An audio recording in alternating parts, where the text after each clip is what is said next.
Hello, just back from a walk. I've made myself a mug of tea and I've found myself somewhere nice and sunny to sit in the garden. While I was on that walk, I shot some video of various things. I'll tell you about that in a minute, and I'm going to tag some of that video and some photos that I took onto the end of this video. I think you'll find them interesting. They're not gardening related, at least most of them aren't, but I think you'll find them interesting. But this video is actually about winter onions. Take a look at this. This was me planting some winter onion sets a month ago.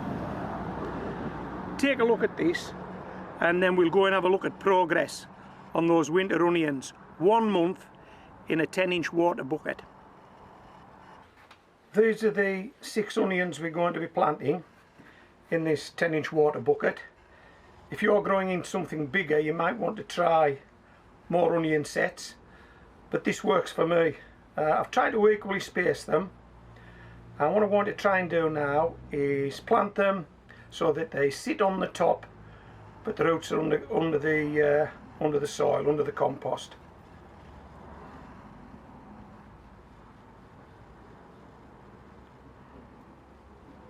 Are you going to give this a go? Having seen that result, are you going to give it a go? Well, you've nothing to lose, have you? There isn't much else you'll be growing through autumn and winter, but this is one thing you could grow, and one thing you could be harvesting next summer. What do you think? And all we're going to do, once we've got these planted, is give them a little drink of water and stand them outside, and they'll have to take whatever the weather throws at them.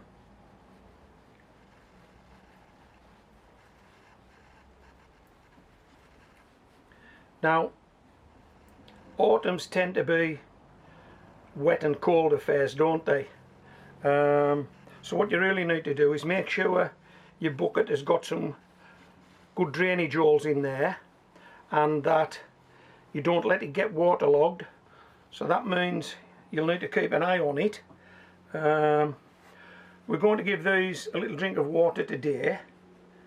We might not need to give them any more until next spring, because if we get a wet autumn and a wet winter and this is standing outside, then we'll let the rain take the strain. But if we get a dry spell, then we'll give them a little drink. So we'll give them this little drink now,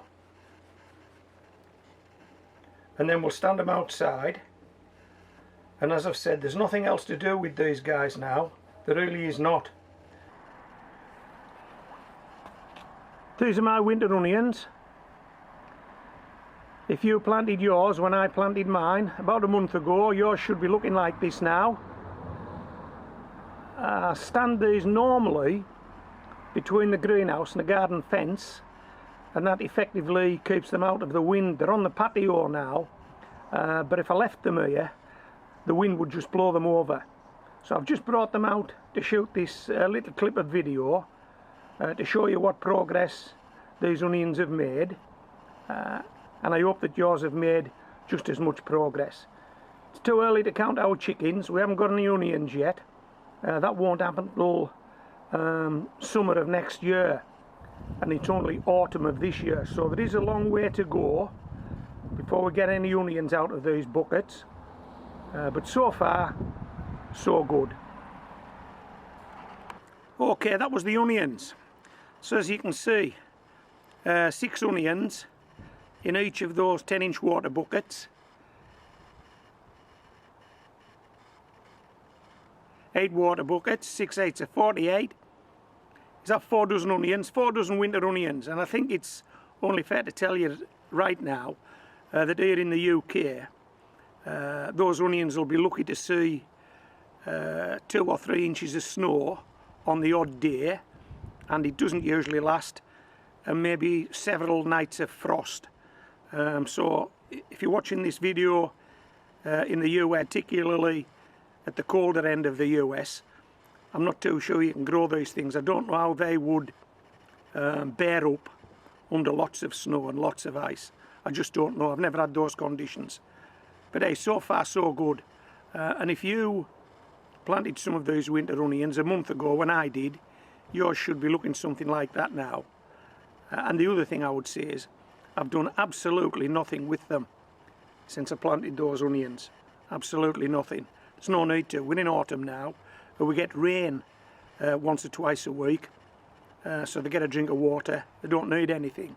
We'll start and worry about the onions probably in the spring, summer of the year, when they start to bulb up. But in the meantime, just try and keep them out of the wind, keep them sheltered, and let nature do the rest. Okay, so what else is in this video?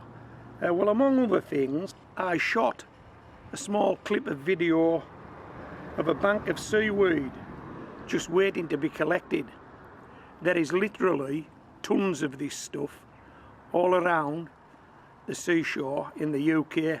If you want some, just go and get it. Trust me, there's tons of this stuff. There's also on this video a coal mining memorial depicting a coal miner, a screen lass, a deputy and a brigadesman. This was a big coal mining area in years gone by. It isn't now, and that's a memorial to that industry. There's also a snap of an American sailor spiking an English cannon. Hey, what's all that about? What's all that about? You need to have a look at that one, and I'll also give you a link at the end of this video to a video I've made previously on that particular subject. There's a lot more information in that video if you're interested in the American sailor spiking an English cannon. And then I've got some snaps of a memorial to rocket men and a rescue rewarded by the issue of a medal by a king. Hey, what's all that about? Rocket men. What a lovely memorial. Honestly, it really is. And a nice story. Check that out. And then we finish up with a squawking competition. I'm going to tell you no more about that squawking competition. You're going to have to watch this video to see what all that's about.